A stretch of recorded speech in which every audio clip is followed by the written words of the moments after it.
Então, a gravação irá começar. Então, agora, oficialmente, a nossa aula está sendo gravada, certo? Como eu já mencionei, a aula de hoje bom, nesse primeiro momento é para a gente conseguir sanar algumas dúvidas aí, tanto de filosofia quanto de empreendedorismo. Vocês podem aproveitar também para fazer as suas dúvidas de sociologia. E vou fazer uma breve revisão aí do conteúdo que eu estou pedindo da prova, certo? Eu preparei uns slides que passo por cima do que eu já cobrei, que vai auxiliar vocês para realizar a minha prova de forma fácil. Vamos ver a outra pergunta. Você também fala que o conhecimento vem junto com a alma do mundo das ideias. Então, médiums ou espíritas têm contato com esse mundo das ideias? Novamente, pergunta muito interessante. E eu estou gostando da sua aproximação aí do pensamento platônico para dentro da concepção religiosa. Não dá para a gente falar que os médiums, eles têm contato com o mundo das ideias. Por quê? Porque se a nossa alma, ela está presa no corpo aqui dentro do mundo sensível, isso significa que eu não tenho contato direto com esse mundo das ideias. Eu não consigo desprender minha alma do meu corpo enquanto eu estou preso nele aqui no mundo sensível. Eu só consigo ter contato com esse mundo das ideias quando eu morro, certo? Então, esse conhecimento que eu tenho do mundo, do mundo das ideias, que minha alma teve contato, ele só é estabelecido de novo depois que a minha alma sai do corpo, depois que eu consigo, depois que eu morro, certo? Os espíritas e os médiuns, eles não dá para considerar aí um contato direto com esse plano inteligível. Apesar de que, na cultura grega, existiam os oráculos e as musas. Quem eram essas pessoas? Eram pessoas que estavam em contato com o divino. Então, geralmente, esses lugares, esses oráculos, esses templos, eles ficavam em lugares afastados da sociedade, em montes, em montanhas. Nesses lugares, acontecia de soltar vapor alucinógeno do chão, ou eles tomavam algum tipo de bebida. Então, essas pessoas, no seu estado de loucura, elas acabavam aí falando, sendo porta-vozes dos deuses, certo? Mas isso aqui é outra maneira de encarar aí o contato com o mundo espiritual. Platão, não dá para a gente afirmar que esse contato com o mundo espiritual aconteça, porque ele só ocorre quando a minha alma desprega completamente do meu corpo. A única coisa que eu consigo fazer nesse mundo, enquanto eu estou vivendo, é me aproximar das ideias exclusivamente de forma intelectual e abstrata, certo? Para eu ter contato com isso só depois que eu morrer mesmo. Certo? Acho que eu falei até demais. Gente, aproveitem. Alguém mais tem alguma dúvida? Podem puxar aí dúvida de sociologia, empreendedorismo, filosofia. Agora é a hora da verdade. Olha só Platão aqui. Tá tudo entendido. Ninguém tem nenhuma dúvida. Tá bom, então. Alguém ia falar alguma coisa?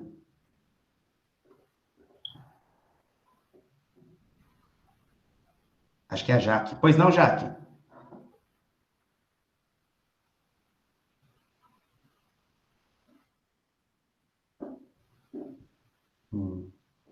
Acho que ela não me escuta.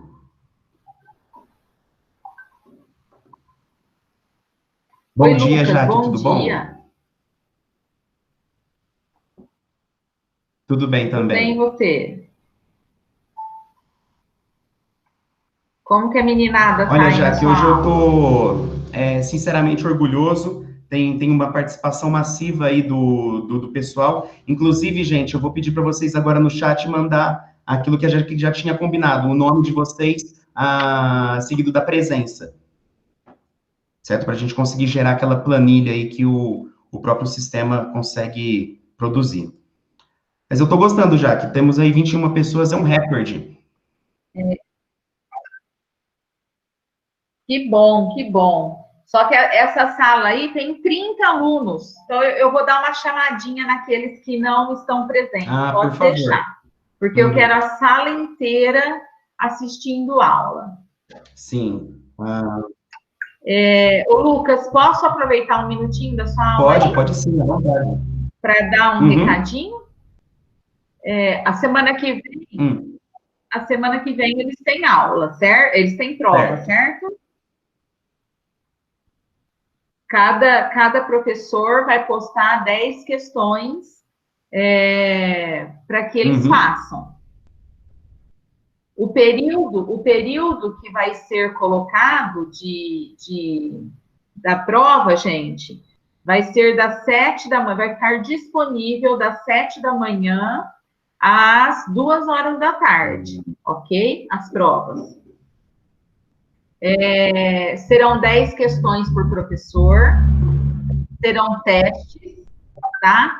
Mesmo aqueles, por exemplo, vocês têm 2 professores de matemática. Então, 10 de um, 10 do outro.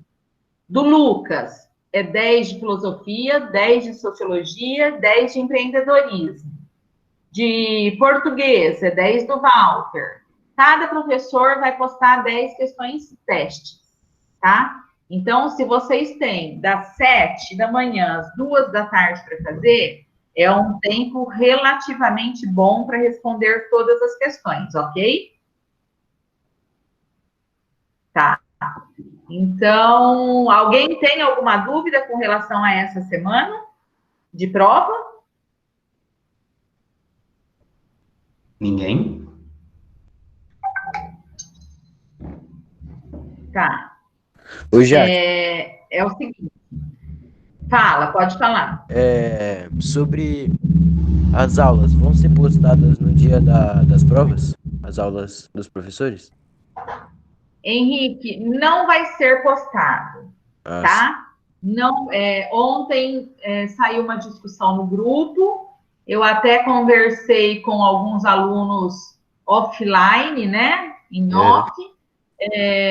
Não vai ser postada a aula de manhã semana que vem inteira. Nem para o primeiro ano, nem para o segundo ano e nem para o terceiro ano.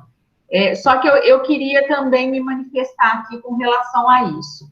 Certo. As pessoas que criam tumulto no grupo, né? Porque eu acho que algumas coisas podem ser encaminhadas ou para mim ou para o Marcão ou para o Tetel, na privacidade. As pessoas que criam tumulto no grupo, muitas vezes não participam das aulas, muitas vezes não fazem as atividades do plural.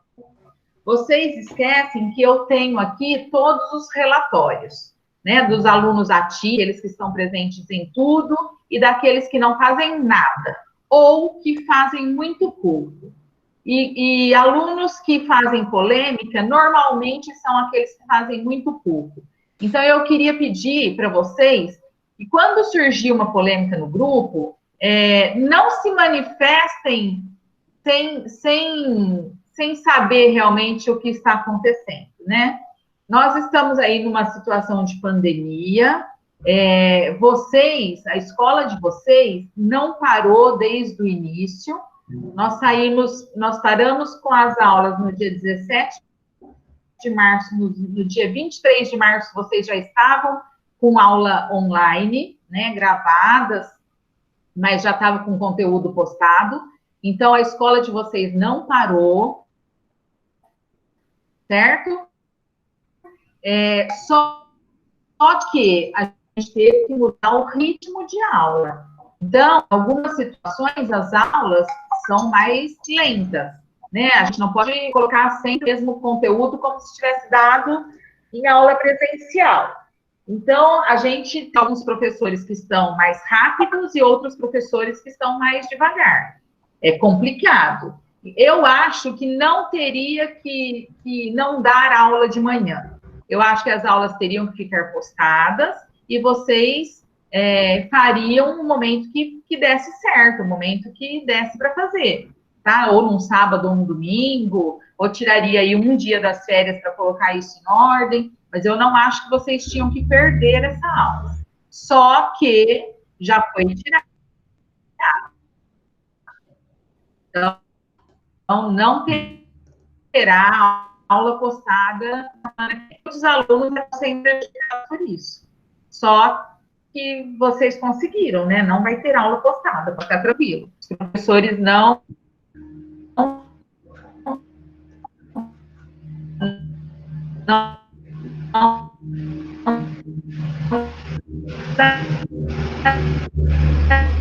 terão aula. E logo na outra semana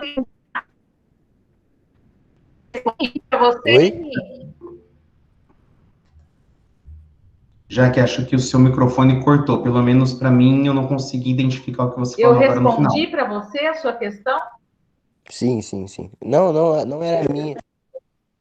Não era a minha Eu questão em si. perguntei se eu respondi a pergunta do Henrique. Respondeu, Jack.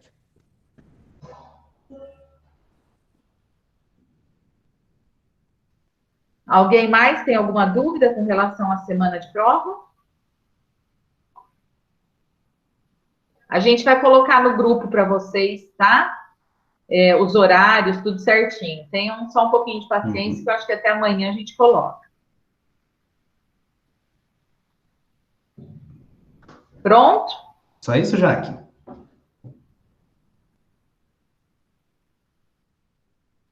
Então tá, quero aproveitar falar para aqueles que ainda não responderam às atividades de sociologia da semana passada, que o prazo termina hoje, viu?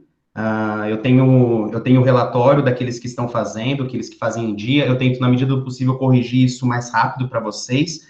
Além de corrigir, mandando as respostas de aluno por aluno, questão por questão, eu ainda gravo os vídeos comentando essas respostas para auxiliar aí no aprendizado de vocês, e tem gente que não está fazendo, pessoal. Então, mais uma vez eu peço para que vocês realizem esses exercícios, primeiro porque é um conhecimento que ajuda vocês, segundo porque a gente precisa comprovar que vocês estão estudando, e isso o próprio sistema vai gerar através das atividades que vocês precisam concluir.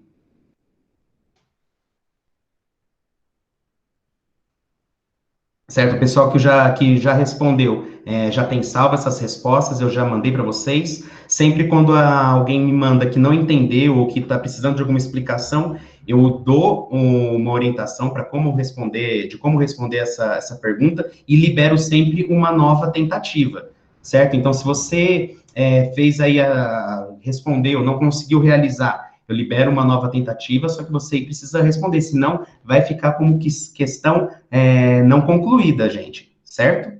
Então, agradeço aqueles que estão realizando as tarefas. Essas últimas questões eu demorei mais para corrigir, mas consegui aí atender a todos. Bom, gente, em virtude do tempo, agora às 11h15 eu vou iniciar uma outra aula com o pessoal do segundo. Vamos então, eu tinha preparado aqui uma revisão apenas da matéria de empreendedorismo, só que como agora a Jaque me informou que são 10 questões de cada matéria, eu acho aí bem importante fazer uma revisão aí do conteúdo todo que está sendo cobrado nessa prova. Antes de eu começar aí essa revisão, alguém quer mencionar aí alguma dúvida que possui? Não? Então tá. Então, quais são os conteúdos que eu estou cobrando de vocês na prova? Vamos começar aqui pela parte de empreendedorismo. Deixa eu só fazer a apresentação de uma janela. Aqui. Vocês conseguem ver isso aqui?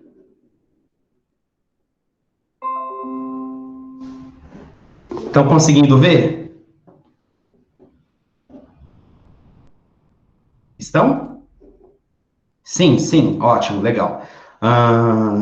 Aparece na apresentação de slide ou fica dividido? Bom, enfim, é irrelevante a maneira como que isso está sendo amostrado. Bom, recapitulação relâmpago aí do que foi estudado dentro da disciplina de empreendedorismo. Então, no segundo livro, que está sendo cobrado, do módulo 4, 5 e 6, a gente analisou aí a relação entre o empreendedor, os mercados, como ele se relaciona aí com a pesquisa, como ela é importante para o desenvolvimento do seu próprio negócio. Então, deixa eu ver, tá aqui o empreendedor e os mercados, trazia a necessidade de analisar o mercado de trabalho para a tomada de decisão de uma escolha profissional, certo? Então, ter conhecimento das crises financeiras e projeção do setor econômico são importantes. O que isso significa, crises financeiras? Analisar aí se determinado setor está em alta ou em baixa, certo? De acordo com a economia de um país. Então, o empreendedor, ele sempre precisa ficar antenado nesse tipo de conhecimento, de informação, para conseguir sempre trazer isso para o seu negócio, certo? Refletir sobre a formação e no aprimoramento das nossas capacidades. Por que isso é importante? Gente, o mercado de trabalho está cada vez mais exigente, certo? Você não vai conseguir aí se destacar no mercado de trabalho se... uma coisa, pessoal, se aparecerem alguma dúvida, desativem o microfone e falem comigo, porque a minha tela está totalmente preenchida com a apresentação dos slides, viu? Então tá. Então, é importante refletir sobre a nossa formação profissional, porque o mercado ele está cada vez mais exigente. Concluir aí o ensino fundamental ou ensino médio e esperar que isso seja o bastante para conseguir se destacar no setor profissional. No mercado de trabalho é completamente errado, certo? É preciso fazer um curso superior, é preciso fazer um curso de línguas, sempre fazer um curso profissionalizante, ou seja, quanto mais conhecimento você trazer para si mesmo, mais isso engorda o seu currículo e ele se destaca mais para uma entrevista ou por qualquer emprego que você for tentar, certo? Isso é agradável aos olhos de quem vai analisar o seu currículo. Claro, não basta sair por aí fazendo qualquer tipo de curso. Você precisa, lembra, a gente falou isso no primeiro caderno, que era o planejamento profissional e planejamento de carreira, certo? Então, se você tem conhecimento que tem facilidade com algumas áreas do conhecimento, aquelas múltiplas inteligências, ou que você tem facilidade em confecção com alguns trabalhos manuais, enfim, você precisa tentar utilizar todos esses recursos para conseguir planejar sua carreira e se destacar naquilo que você tem a maior facilidade, certo? Recursos e ferramentas que possuímos, isso facilita sempre a nossa pesquisa, a nossa capacidade de escolha profissional. Certo? Aqui eu trouxe esse pequeno textinho, traz aqui é do Dan Slater, é um cara que ele vai criticar, ele vai fazer alguns elogios e algumas censuras à cultura do consumo. Por exemplo, a cultura do consumo no sistema capitalista, ela é orientada para o consumo. O que isso significa? Significa que alguns valores sociais, eles são influenciados pela essa nossa cultura consumista, certo? De forma positiva, a cultura consumista também, ela promove a liberdade de escolha do consumidor e a aprimoração da satisfação do cliente, certo? De forma negativa, a cultura consumista, ela objetifica as relações humanas, ou seja, se nós compramos tudo e tudo é descartável, nós acabamos também descartando pessoas e esquecendo aí o valor que elas podem possuir para nós, certo? Isso aqui também é um outro comentário sobre esse textinho do Dan Slater, certo? A sociedade do consumo é ilimitada, ela possui um caráter individualista. Isso aqui eu acho que está bem claro, porque a gente consegue perceber como que o indivíduo como as pessoas estão ficando cada vez mais individualistas dentro dessa sociedade que só prega o consumo exagerado, certo? A cultura consumista também, ele critica a liberdade de escolha, porque, por um lado, a gente tem, sim, muita liberdade de escolha para escolher alguns produtos. Por outro lado, a gente nunca sabe se essa escolha, ela é, de fato, exercida, porque a gente fica à mercê do marketing da propaganda. Então, isso influencia aí as nossas decisões. Por fim, esse autor, ele também critica aí a cultura consumista dentro do sistema capitalista. Por quê? Porque é necessário ter dinheiro e os nossos gostos culturais, eles influenciam na nossa escolha. Isso é incompatível com sistemas socialistas. Por quê? Porque essa liberdade nem sempre existe dentro dos sistemas socialistas que controlam aí a economia, certo? Então, uma liberdade econômica, ela é incompatível com o sistema socialista para promover aí a filosofia do consumo. Por outro lado, o capitalismo, ele tem dificuldades em levar esse acesso ao consumo para todos os setores da população. Por quê? Porque esse consumo depende de dinheiro, e esse dinheiro está limitado aí à condição financeira de uma pessoa que nem sempre consegue sair de sua condição. Ela pode estar limitada, por exemplo, pessoas ricas, elas sempre vão continuar nesse tipo de patamar. Por quê? Porque existe um negócio chamado herança. E essa herança, ela facilita aí a vida da pessoa em sociedade, diferente de famílias mais pobres, que precisam sempre estar se renovando para conseguir chegar bem perto aí da situação financeira de grupos mais privilegiados. Um dos outros módulos estudados dentro do empreendedorismo foi o conhecimento do sucesso e do risco, ou seja, novamente a pesquisa aparece como uma ferramenta extremamente importante, certo? Por quê? Porque o conhecimento do sucesso e risco que a pesquisa me proporciona, ela vai me informar onde é mais seguro ou não de eu investir o meu dinheiro, ou se é seguro ou não eu iniciar um negócio, certo? Então, a pesquisa, ela auxilia no processo de descobrimento das probabilidades de erros e acertos, certo? Por fim, o material, ele trazia brevemente aí o conhecimento de legislação independente de ser patrão ou empregado. É aquele texto da CLT que trazia a carteira de trabalho e uma foto do Vargas, certo? Bastante gente teve dificuldade de responder essa pergunta. Eu tentei mandar para vocês uma resposta que tentasse deixar isso mais claro. Espero ter conseguido, então vamos retomar aí como que essa pergunta, como que esses conceitos devem ser trabalhados. Bom, conhecimento é poder, novamente, antes de chegar na CLT, estou destacando a influência que o conhecimento possui para a gente para promover aí o sucesso do nosso negócio. Pesquisa de mercado, ela avalia os aspectos do mercado que auxiliam o início de um projeto. Público-alvo é aquele setor da sociedade que apresenta características parecidas e são importantes para a coleta de dados. Por quê? Porque avalia a recepção de um produto e também o seu eventual aprimoramento.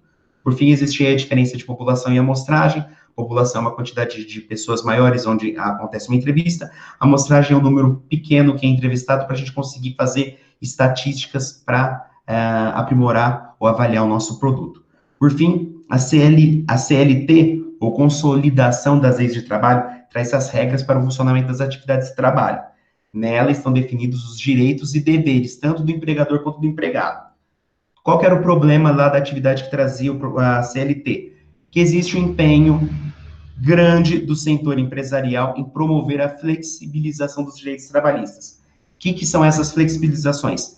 É o patrão exigindo a redução de encargos e de tributos que ele precisa pagar ao Estado, ou seja, todo funcionário gera uma despesa dupla para o patrão, porque tem que pagar o salário desse empregado e também os tributos para o Estado, certo? Então, o patrão, ele acaba desejando essa flexibilização porque acabaria aí com esses tributos que ele deve levar para o encargo, sob a promessa de que esse dinheiro que ele daria para o Estado, ele daria para o empregado.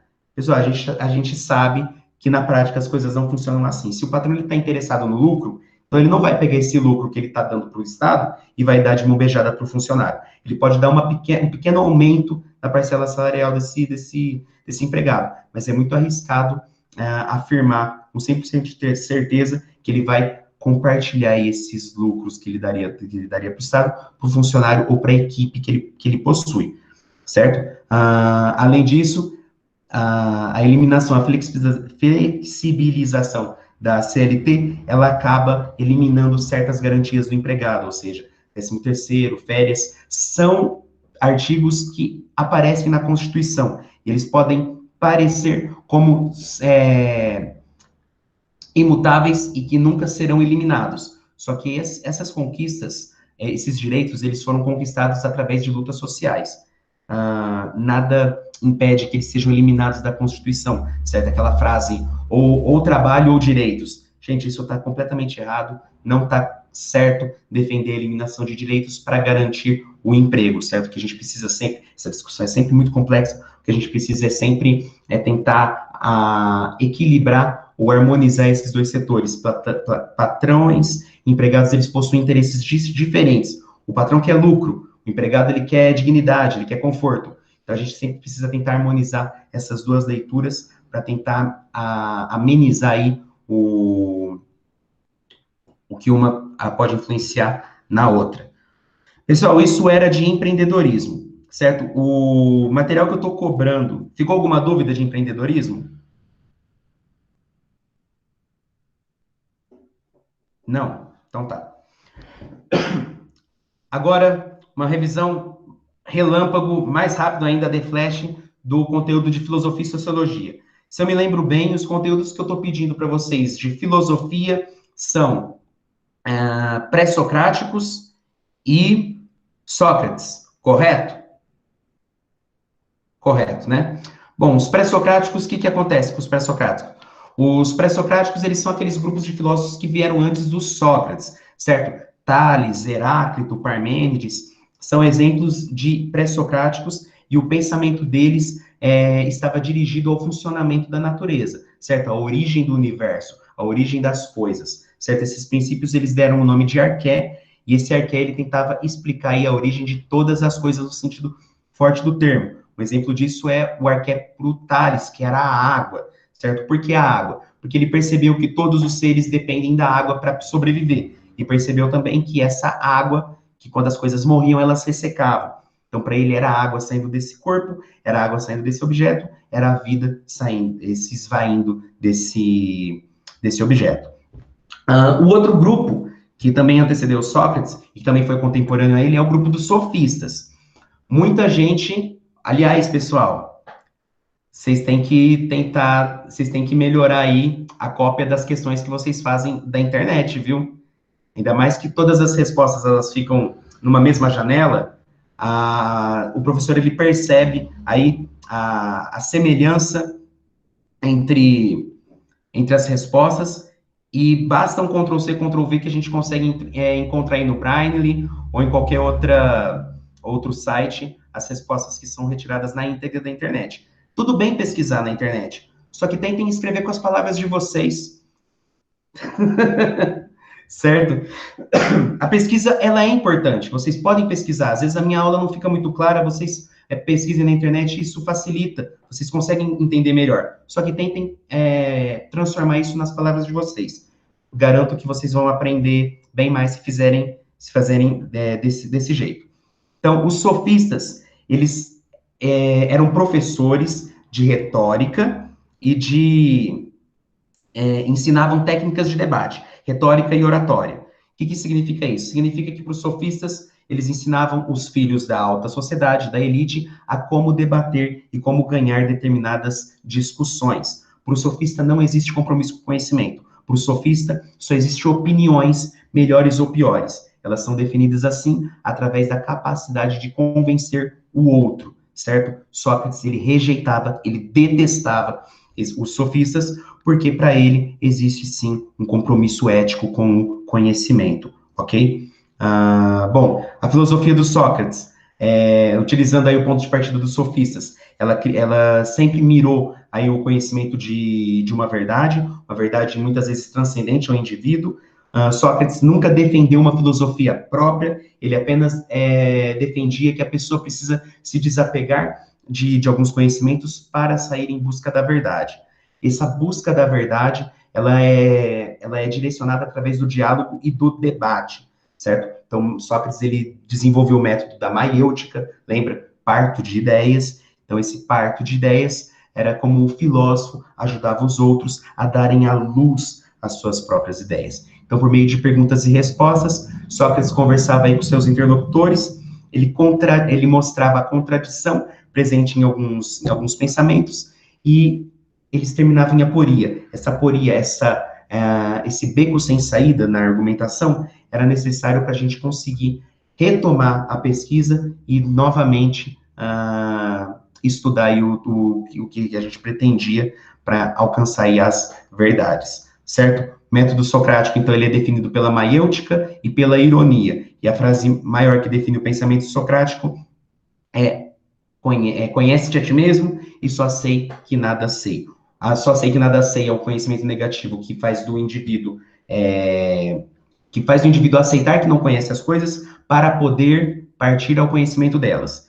E conhece-te a ti mesmo era a análise subjetiva que Sócrates defendia para a população, para que esta pudesse avaliar aí os seus valores éticos, como se produz o conhecimento, promovendo aí a cidadania do cidadão e uma sociedade mais justa.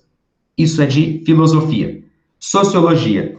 Sociologia, eu pedi a última aula, identidade e alteridade, e também, qual que era a outra?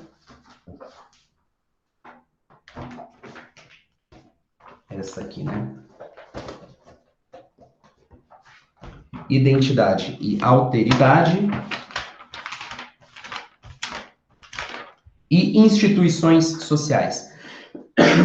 que a gente, então, pode falar brevemente nesses 11 minutos que faltam para terminar a nossa aula, a respeito dessas aulas que estou cobrando de vocês na prova? Bom, a aula de instituições sociais, às vezes é importante vocês darem uma lida na aula que vem antes dela, sobre coerções sociais.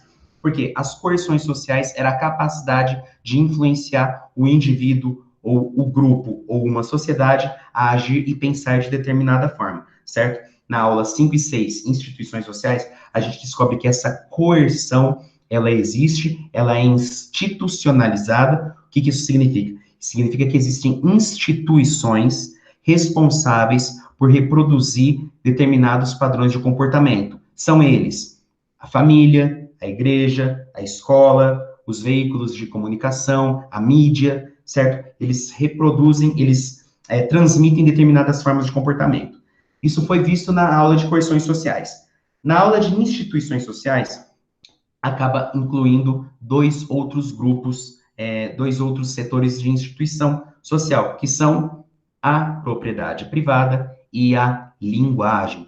Por que a propriedade privada é uma instituição social? Porque ela é a base do sistema capitalista, certo? Então, a propriedade privada, ela, além de ser a base do sistema capitalista, ela tem a sua proteção garantida em lei, ou seja, e a maneira como a gente encara essa propriedade privada, ela influencia aí nos valores que a pessoa desenvolve para si mesma. Ou seja, às vezes tem aqueles que protegem muito mais a propriedade privada do que a dignidade e a vida humana, certo? A gente também viu que Rousseau e também Saramago, eles se posicionam a respeito da propriedade privada. Por quê?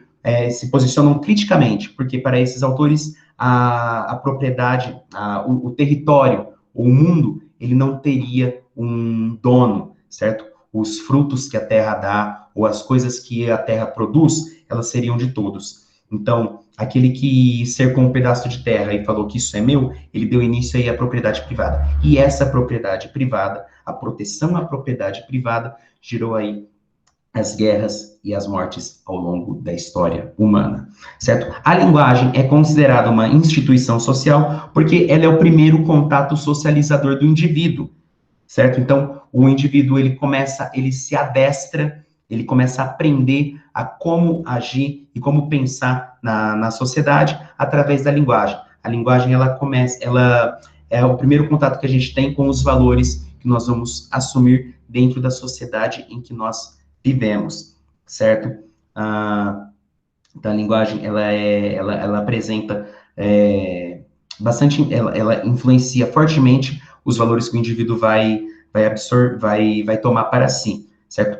Porque, como eu já disse na aula das instituições sociais, a gente primeiro aprende a falar, decora certos vocabulários, certos termos, e depois, somente depois, tem algumas pessoas que nem conseguem alcançar esse nível, criticam as bases da linguagem e dos conhecimentos que ela absorveu, ou seja, os valores que ela absorveu através do discurso, certo? Essa linguagem, ela é uma forte instituição social, por quê? Porque ela, além de ser o contato socializador do indivíduo, ela também possui respaldo jurídico, ou seja, as constituições, os termos legais, a burocracia de todas as nações, ela é desenvolvida através da linguagem, através do discurso, através das palavrinhas. Então, ela consegue ganhar força, a linguagem, ela ganha força nessas leis, e essas leis, elas influenciam aí a maneira do indivíduo se comportar em sociedade, definindo aí os padrões corretos ou não, aceitáveis ou não, ou criminosos ou não, de se agir em sociedade. Por fim, a última aula, ela tratava da identidade e da alteridade. São conceitos muito importantes dentro da sociologia. Por quê? Porque a identidade, ela diz respeito, não somente a identidade que eu tenho de mim mesmo, mas também a identidade que eu possuo com um grupo ou com uma nação, certo? A alteridade já é completamente diferente. A alteridade, ela diz respeito ao outro, aquilo que é diferente de mim, certo? Dentro dessa aula de identidade e alteridade, a gente desenvolveu o conceito de etnocentrismo, aquele conceito que interpreta todas as culturas através da perspectiva do nosso próprio referencial cultural, ou seja, eu avalio a cultura do outro como correta ou incorreta através dos valores que eu tomo corretos ou incorretos para mim, certo? Tem aquele poeminha ali, Anedota Búlgara, onde o czar, ele caça pessoas, e quando falam que existe caça de animais, ele fica perplexo, ou seja, esse poema serviu aí para contrastar o choque cultural que as sociedades possuem. Etnocentrismo, ele também está próximo do eurocentrismo, por quê? Porque o etnocentrismo é a capacidade de interpretar a cultura dos outros através das nossas crenças. O eurocentrismo é a capacidade de a interpretação da cultura do outro seguindo a cultura europeia, ok? Certo? Dentro dessas visões de eurocentrismo e etnocentrismo, a gente consegue perceber que sempre carregou o preconceito de analisar sociedades tribais como atrasadas, por elas serem menos civilizadas. Conforme a sociologia avançou, ficou claro de que as sociedades elas não devem ser tomadas dessa forma. Por quê? Porque para a sociologia, ciências sociais e para a antropologia, todas as culturas elas possuem os mesmos valores, certo? Por mais impactante que seja, as culturas elas possuem os mesmos valores. E com o Levi-Strauss e com os outros antropólogos, a gente reconhece aí a necessidade de se desapegar de alguns valores culturais que nós construímos ao longo da nossa vida para conseguir estudar a outra cultura de forma imparcial. Isso é muito difícil para a sociologia, mas extremamente importante para o pesquisador aí conseguir analisar como que a sociedade desenvolveu suas formas de pensar e sua relação com os objetos que o cercavam. Certo? Deixa eu ver o que mais que eu posso falar aqui. Bom, por fim, tem o conceito de maioria e minoria, certo? Na antropologia e na sociologia são conceitos bem complicados. Por quê? Porque minoria e maioria não diz respeito à quantidade numérica. Porque a gente pode ter uma maioria massiva, por exemplo, a quantidade de mulheres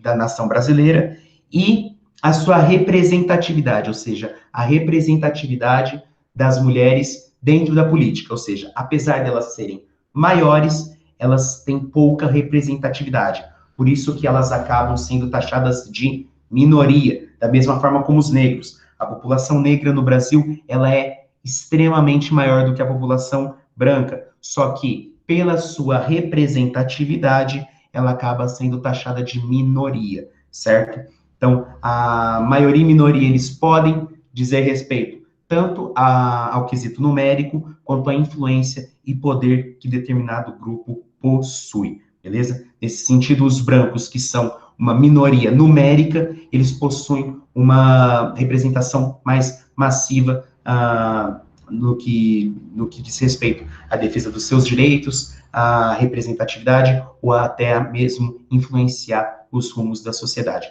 principalmente quando são a classe média alta, branca e poderosa. Pessoal, de maneira resumida, são esses os conteúdos cobrados aí na nossa prova. Tem alguém que quer fazer alguma pergunta? Tem alguma dúvida, alguma questão que ficou para trás? Agora é a hora. Temos 2 minutos para isso, porque vou começar a minha aula com o segundo. Não? Tranquilo, Lucão. Então, beleza, gente.